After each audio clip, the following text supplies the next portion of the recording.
men are allowed to marry for 4 women. And the second one is, how can you prove that Jesus was not crucified?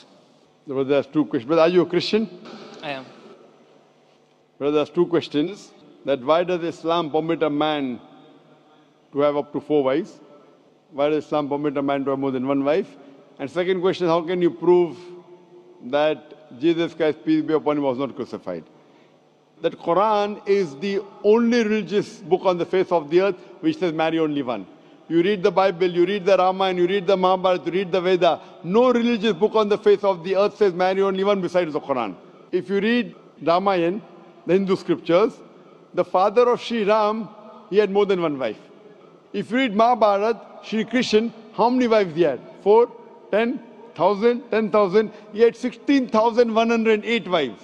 So if Sri Krishna can have 16,108 wives, so why can't Muslims have maximum up to 4? If you read the Old Testament, it says that Solomon, peace be upon him, had 700 wives. Abraham, peace be upon him, had 3 wives. So Old Testament tells you can marry as many wives as you want. Same as the New Testament says that you should follow Old Testament. So in Hinduism, in Christianity, in Judaism, you can marry as many as you want. It is later on that the church put a restriction that Christians should marry only one. It is later on Rabbi Benjamin Yehuda passed a synod and say that Jews should marry only one. Otherwise, previously, they used to marry as many as they wished. It is the Indian penal code in India in 1954 that put a restriction and said under the Hindu Special Marriage Act, the Hindus should marry only one. But the scriptures put no restrictions. Let's analyze what does the Quran say. Quran says in Surah Nisa chapter 4 verse number 3, marry women of your choice in 2s, 3s or 4s, but if you can't do justice, marry only one. This statement, if you can't do justice, marry only one, is only given in the Quran and no other religious scriptures. Let us analyze why does Quran give permission for the Muslim men to marry more than one woman, maximum 4. The reason is that by nature, male and female are born in equal proportion. But if you ask any pediatrician, he will tell you, the doctor of the children, that the female child is stronger than the male child in fighting germs and diseases. So you have more deaths among the male children as compared to female children. So in pediatric age itself, the females are more than the males. As life goes on, there is death due to wars, due to alcoholism, due to drug addiction, due to accident. In all these cases, more men are dying as compared to females. So today in the world, there are more females as compared to males. In few countries, like India and China, the female population is less than the male population because of female feticide and female infanticide. In India, according to a BBC report, every day more than 1,000 fetuses are being aborted after they are identified as females. If you multiply this figure by 365, you get a total of more than 1 million fetuses are being aborted every year in India after they are identified that they are females. According to the Tamil Nadu Government Hospital report, out of 10 females born alive, 4 are put to death. If you stop this evil practice of female feticide and female infanticide in India, even in India, the female population will become more than the male population.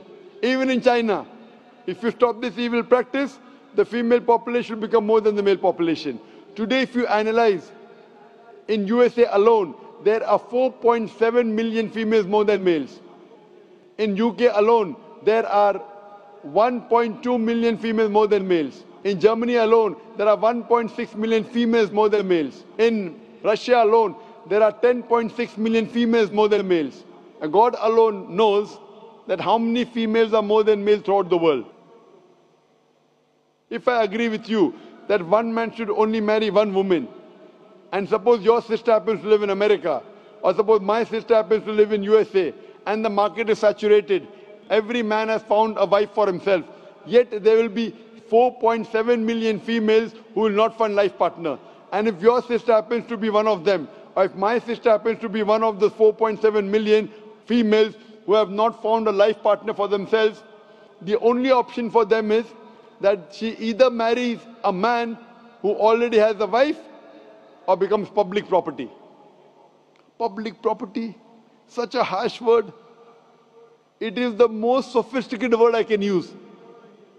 I cannot use a better word. You know, in America, today the statistics tell us, on average, a man has 8 different sexual partners before he settles down with one. Having mistresses in USA is very common. 5, 10, 20, 30, no problem. Having more than one legal wife, it doesn't go down their throat. When a woman is a mistress, she doesn't get her rights. She is dishonored. She is not treated well. In Islam, when a woman becomes the second wife, she gets the honor, she gets the right, she's treated well. Any modest woman, if you ask her, that would you prefer being a second wife of a man who's already married or become public property, they would opt for the first. So Islam has given permission for some men to have more than one wife to protect the modesty of the woman. Coming to your second question. Is it allowed for ladies to marry 4 men? Brother, you're asking counter question, the time is limited. You asked 2 questions, now you're asking a 3rd question. Are you convinced with the first answer? I'm convinced with the first one. MashaAllah, so you're convinced, okay. The brother asked that, is a woman allowed to have more than one husband? If you do that, this problem will be exaggerated more. I mean in Muslims, in Muslims. As it is, women are more than men. If women marry more than one husband, the problem will be exaggerated. Point number 1. Point number 2, if a man has more than one wife and if the child is born, you can easily identify who is the father, who is the mother. If a woman has more than one husband and the child is born, The DNA is still allowed. Brother, let me finish the answer, na? You asked the question, was I interfering? Was I interrupting? Yes or no? No. No. So why are you interrupting? After I finish, you can ask, na? I'm a medical doctor. Are you a medical doctor? No. I'm a medical doctor. I know about DNA testing. I'll come to it. Once, if a woman has more than one husband, 2 husbands, and if a child is born, and if he goes to admit in the school, and if the question, who's your father, she'll have to give 2 names. You're talking about DNA testing. I know about it. DNA testing is recent. Was DNA testing there 50 years back? Was it there?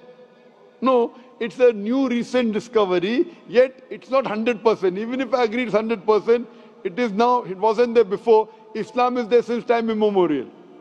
And this is not the only reason. Even if I agree tomorrow it becomes 100% perfect, this is not the only reason.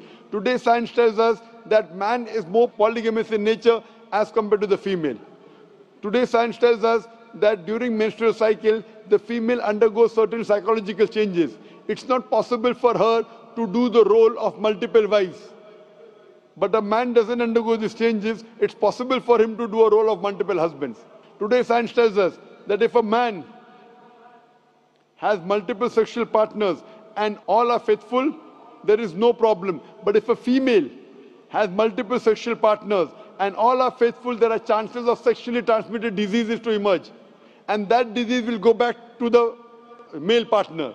So medically, it is not acceptable that a female has multiple partners, but medically and scientifically, it's acceptable that a male can have multiple partners.